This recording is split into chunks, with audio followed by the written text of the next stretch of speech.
He called me a loser across the table. I was too sick to argue, so I stayed silent and let the consequences speak. The dinner was supposed to be simple, a quiet place with warm lights, soft music, and food I barely tasted. My hands were already trembling from the weakness that never left anymore. My chest tight like I was breathing through cloth. Elaine sat across from me, smiling the way people do when they want things to stay calm. Mason leaned back in his chair, young and full of energy I no longer had, tapping his phone, not once looking at me. I had worked half a shift that day, despite the nausea and the ache in my bones. Because I needed to feel useful, because sickness had already taken enough from me. The smell of fried food mixed with disinfectant from my pocket wipes. And I focused on breathing slow, keeping my posture steady, not letting the dizziness show. I told myself this was just dinner. Just another night of keeping things smooth. It happened fast, the way real damage usually does.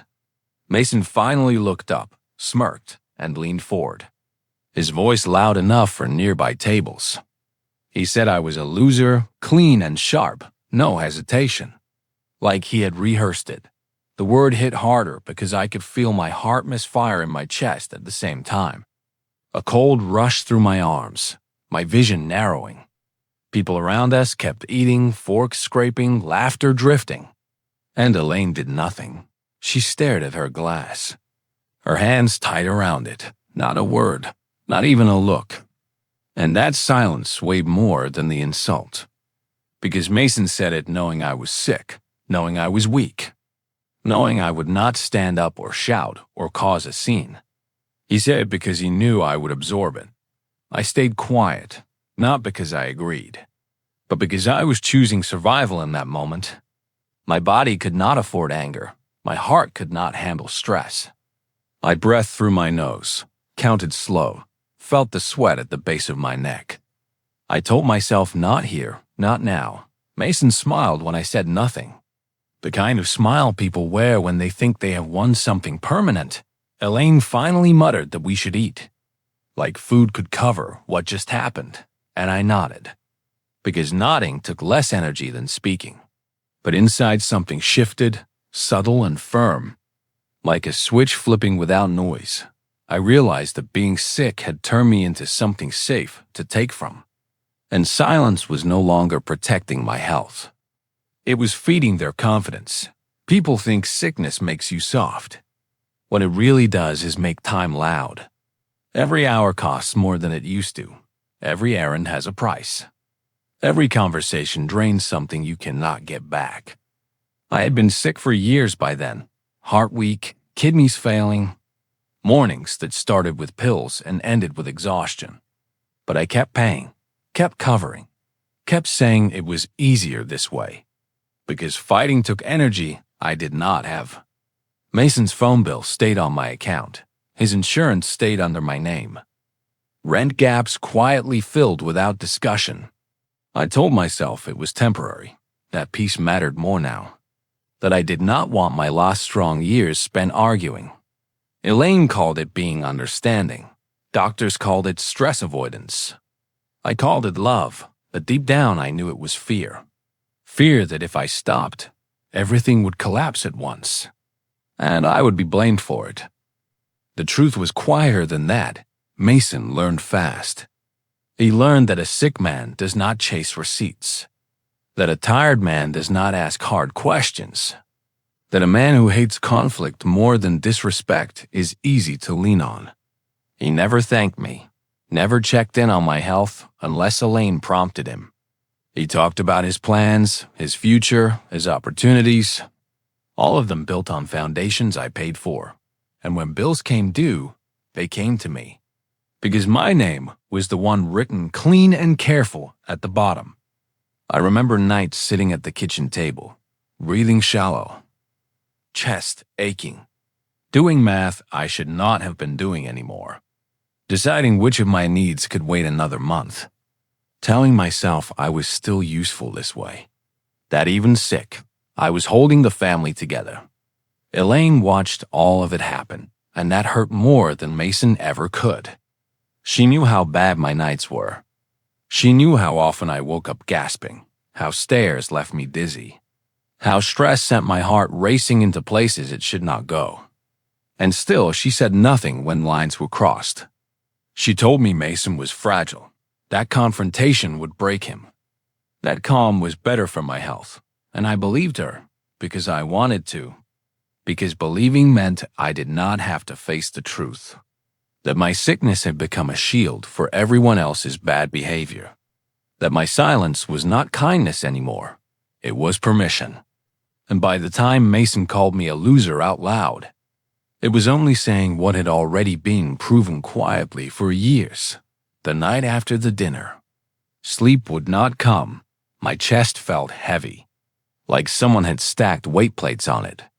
And every time I closed my eyes, my heart stumbled, then caught itself, reminding me it was still in charge. I got up slowly, careful not to wake Elaine, and went to the kitchen. The floor cold through my socks, the house too quiet. I sat at the table and opened the drawer I avoided. The one with papers I pretended were harmless. My hands moved slow, not from fear, but from weakness. I could feel my pulse in my fingertips as I pulled out the folder with Mason's name scattered through it. Loan statements, insurance cards, contracts, all stitched together by my signature. I spread everything out under the dull kitchen light, pausing often to breathe, to steady the tightness in my chest. And that was when it hit me. Not as anger, but as clarity. My body was failing, but my name was still doing all the heavy lifting. My credit was carrying a life that treated me like nothing. Mason had youth, strength, time, and I had appointments, pill bottles, and a doctor who spoke in careful tones, and yet I was still the foundation under his feet. Still the quiet answer to his mistakes.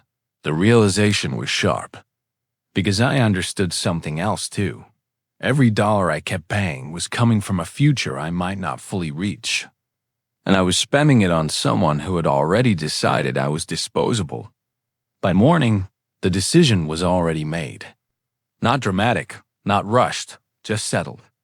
Like something that had been waiting for permission. I wrote lists between sips of water. Dates, account numbers, notice periods. Stopping when my vision blurred. Resting until my breathing slowed. This was not revenge. It was triage. Conserving what little strength and time I had left. I did not tell Elaine yet. I did not warn Mason. I needed this choice to exist without argument first. And as the sun came up through the kitchen window, pale and weak like me, I understood that sickness had taken many things from my life. But it had also stripped away excuses. And for the first time, I chose to protect myself instead of the silence. I moved slowly those next few days. Not because I was unsure, but because my body demanded it. Every task had to be broken into pieces. Sit, breathe, stand, act, rest. I made calls from the kitchen table. Phone on speaker so I could lean back when my chest tightened. My voice stayed calm even when I had to pause for breath. I told the insurance company I needed a vehicle removed. Gave them dates, asked for confirmations in writing. The woman on the line spoke gently, like people do when they sense fragility. And when she said I was within my rights, I felt something ease inside me. Not relief, but permission. The phone plan was next, another careful call. Another pause to sip water, another note written down so no one could say they were surprised. I made sure the end dates were clear, that there would be no sudden cutoffs, because this was not cruelty, it was closure.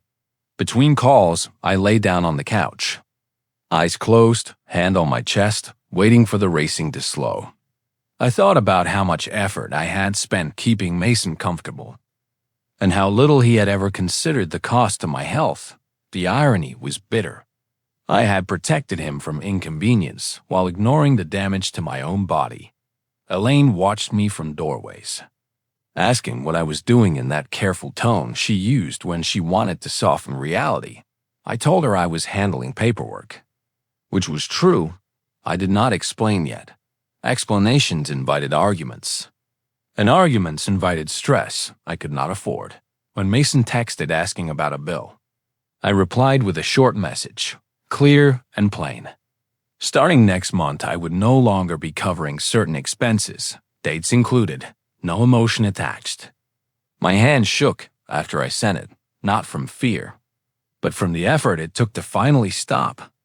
And as I set the phone down and leaned back, heart pounding, I understood that boundaries, like medicine, often feel worse before they begin to work. The pressure came fast, faster than my body liked. Mason's calls started first, short and sharp. His voice tight with panic he tried to disguise as anger. He said I was stressing him out, that this was dangerous timing, that I knew he needed the car and the phone for work. I listened more than I spoke, because speaking took energy, and every raised tone made my chest ache when I said I had given notice and followed the agreements. He accused me of doing this on purpose, of trying to control him, and I could hear in his voice that he had never imagined a world where my support was not automatic. Elaine stepped in next, her worry wrapped in concern for my health. She said this stress was bad for my heart, that Mason was fragile, that I was making things harder than they needed to be. She stood in the bedroom doorway while I sat on the bed catching my breath and told me I should just fix it. Make a call, smooth it over, like I always had. I asked her quietly if Mason had mentioned what he said to me at dinner. She looked away, said he did not mean it, said I was taking things too personally because I was unwell, and that hurt more than anything else, because my illness was being used to explain away disrespect instead of protect me from it. As the days passed, consequences started stacking up. Mason was late to work because he could not drive without insurance. Then he missed a shift entirely. His storage unit sent notices. His tone shifted from angry to desperate. And with each message, my chest tightened, not with guilt, but with the weight of standing firm while sick. I wanted rest, not conflict. But I also knew that rescuing him again would cost me more than I could give. One night, after a call left my heart racing and my hands numb, I sat alone in the dark living room and realized something stark. My health was already fragile, but staying silent under this pressure would break me faster than letting him face the fallout. And for the first time, I chose the risk of discomfort over the certainty of collapse. The letter came in a plain envelope. Nothing about it looked urgent, and that almost fooled me. I opened it slowly at the kitchen table, my coffee cooling beside me, and read the first line twice before it settled. It was from my credit union. Written in that careful language meant to sound calm while pointing at trouble. They were contacting me about recent activity on an account under my name. My chest tightened, not from panic yet, but from recognition. The kind you get when something you feared finally steps into the light. I sat down harder than I meant to. Breath shallow, hands cold, and read the details. A store credit line opened months earlier. Balance nearly maxed. Payments already late. My name, my information, but not my signature. The room felt smaller. The hum of the refrigerator suddenly loud. I checked the dates and felt a slow chill spread through me. These were nights I had been sick, nights I had barely made it home. Nights Elaine said she was just tired when she came into the kitchen and saw my face. She knew immediately. I slid the letter across the table. And when I asked how this happened, her pause answered before her words did. She said Mason needed help. Said it was just temporary. Said I always helped him. Like that explained everything. My heart started racing, uneven and sharp, and I had to grip the edge of the table until it slowed. I told her quietly that using my name was not helping. It was lying. It was theft, and calling it care did not change that. She said I was overreacting, that stress was bad for my condition. And that cut deep, because even now, my sickness was being used to silence me. as if my failing body meant my boundaries no longer counted. Later that day, at the credit union, the truth got heavier. There was more than one account. Another card, a short-term loan, all opened under my information. The woman across the desk spoke softly, explaining affidavits and freezes while my pulse thudded in my ears. I realized then that this was no longer just about Mason. This was about how far the silence had spread, how many lines had been crossed because no one believed I would ever push back. And as I signed the paperwork with trembling hands, I understood the real betrayal was not just the money. It was the assumption that a sick man would be too weak to stop it. After the bank, I stopped trying to hold everything in my head. Fatigue made memories unreliable, and I could not afford mistakes. I laid everything out on the table. Statements, letters, dates, screenshots, each page placed with care because my hands shook when I rushed. I moved slowly, resting between steps. Letting my heart settle, this was not about confrontation yet. This was about making sure the truth could stand on its own. Even if my voice failed, even if my body did not cooperate when the time came. I froze my credit that afternoon, called each bureau one by one, repeating my information, answering questions. Pausing when my chest tightened, the woman on one call told me to sit down and take a breath. I almost laughed at that. Sitting and breathing had become most of my life. When it was done, I felt strangely hollow, like I had sealed something shut that should never have been opened. I printed confirmations and added them to the folder. Thick now, heavier than it looked, a record of years I had pretended were manageable. Elaine moved through the house quietly, watching me like I might break in half if she pushed too hard, and maybe she was right. But I was already broken in ways she had learned to ignore. I told her I was documenting everything, that I was done covering for Mason. She said I was humiliating the family, that this would destroy him. I told her destruction was not new. It had just been hidden behind my name. That night, lying on the couch because my chest hurt too much to climb the stairs, I understood something final. I did not need strength to finish this. I needed structure because facts do not get tired, and evidence does not care how sick you are. The fellowship hall smelled like old coffee and reheated food. The kind of place where sound settles instead of echoes. I moved carefully as we walked in, my breath already shallow, my legs weak from the cold. Elaine stayed close, too close, like she was afraid I might speak without permission. Mason was there ahead of us, standing tall, voice loud, telling anyone who would listen that I had ruined his life, that I pulled support without warning, that I left him with nothing. I heard my name float through the room, bent and sharpened, and I felt that familiar tightening in my chest, not fear, but strain. The cost of being present while sick. When Mason saw me, he did not lower his voice. He raised it, asked if I was proud of myself, asked if this was how a real man behaved. People stopped moving, forks paused, chairs stilled, and all the air went thin. I did not argue. I did not defend myself with words. I set the manila folder on the table between us, my hands steady because I had practiced this moment alone. I opened it slowly, slid papers forward one by one. Car title, insurance policy, phone plan, lease addendum, all in my name, all paid by me. I spoke quietly, carefully, pausing to breathe, explaining dates. Notices, agreements, the room stayed silent. Because paperwork does not raise its voice. Mason's story collapsed without anyone touching it. His anger cracked into panic. His eyes darted to Elaine, waiting for her to save him. And for the first time, her silence turned on her. People looked at her the way they had looked at me for years. Confused, disappointed, unsure, when I placed the credit statements on the table. The ones opened without my consent. A murmur ran through the room. I felt dizzy then, a sharp flutter in my chest. But I stayed standing because this was not about winning. It was about ending the lie. I closed the folder, said I was done, and walked out into the cold, knowing that the truth had finally said everything my body no longer could. I did not feel strong when I stepped outside.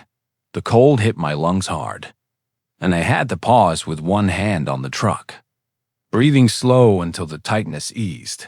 Inside the hall, voices rose and fell. Consequences landing where words used to hide. Elaine came out a few minutes later, her face pale, eyes wide, saying Mason had nowhere to go. That he was falling apart. I nodded, because I already knew. I told her calmly what I would do and what I would not. One night at a cheap motel, a list of shelters, a ride if needed. But no more money, no more rescue. My voice stayed even. Because I could not afford emotion.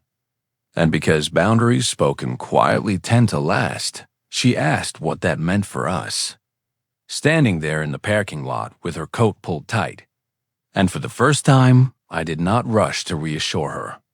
I told her I needed space, honesty, and a life where my sickness was not treated like a weakness to exploit. She cried, not loudly, just enough to let me hear it.